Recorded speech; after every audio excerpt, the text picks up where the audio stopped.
And welcome back to the Nation at 5 with me, Ayushman Singh Jamwal. Big breaking news coming in, and this is brought to us by our securities editor Manoj Gupta. Now, what we are learning is that the Enforcement Directorate continues its crackdown on the SDPI, and what we are learning is that the ED has arrested SDPI operative Wahidur Rahman Jainullabudeen in Coimbatore. Wahidur Rahman Jainullabudeen was arrested after the completion of searches and brought to Delhi on the 20th of March.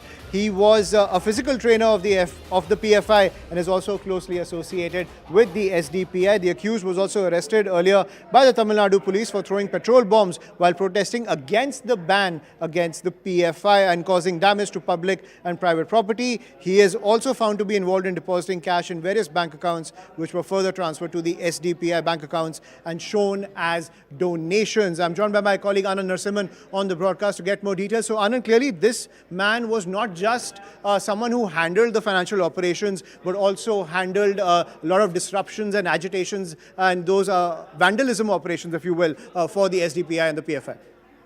One of the biggest things is that the SDPI president has been arrested, and he was claimed to be an active member of the PFI. The allegation is that the SDPI was allowed to continue as a political entity despite all of PFI and its other affiliates, non-political affiliates, being banned since 2020. Now the question is that, and the allegation is that a lot of the PFI members are now members of SDPI, and the PFI continues to control and has an active role in the workings and the functioning of the SDPI.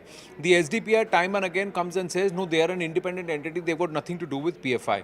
But this man, Jainullabudeen, who's now been arrested, and he's been produced in court also at the Patiala House Court, he was arrested on the 20th of March, that's yesterday.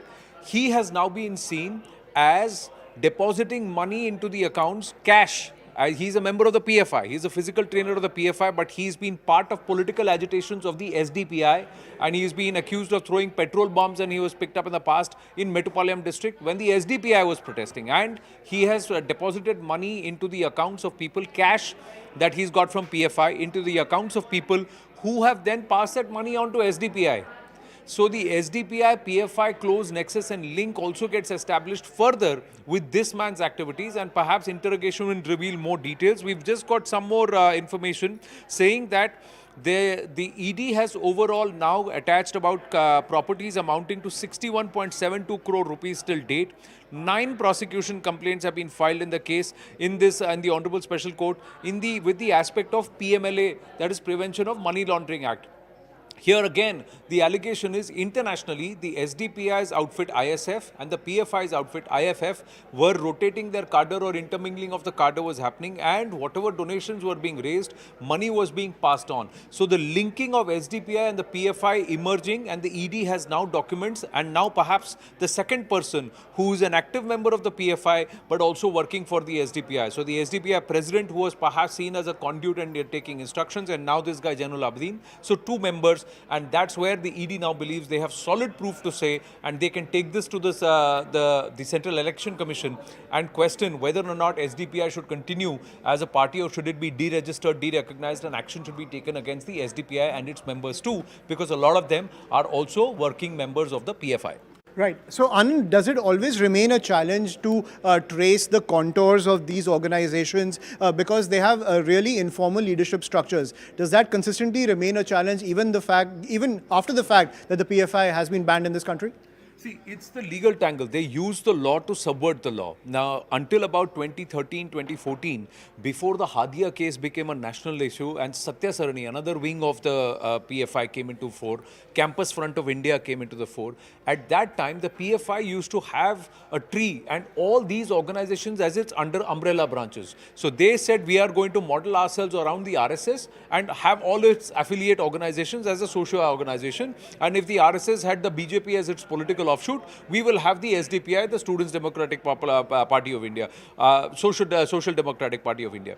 But what happens is that after this Hadia case happened and then PFI came under scrutiny, they started delinking. Campus Front of India started saying we are an independent entity. SDPI said we are independent entity. Satya Sarani said we are independent. But they were all linked to PFI.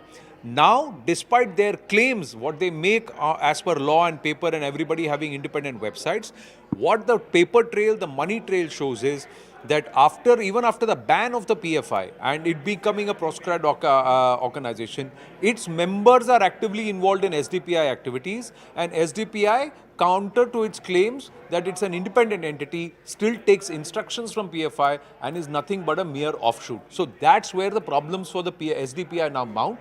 Where at that time when PFI was banned, many asked why is SDPI being allowed to continue as a political party, because SDPI tried to make a case that we are a politically registered party and we are conducting our activities. Now perhaps the MHA, the ED can make a case to the CEC to talk about or consider deregistering of SDPI and then perhaps further prosecution on its members. Right.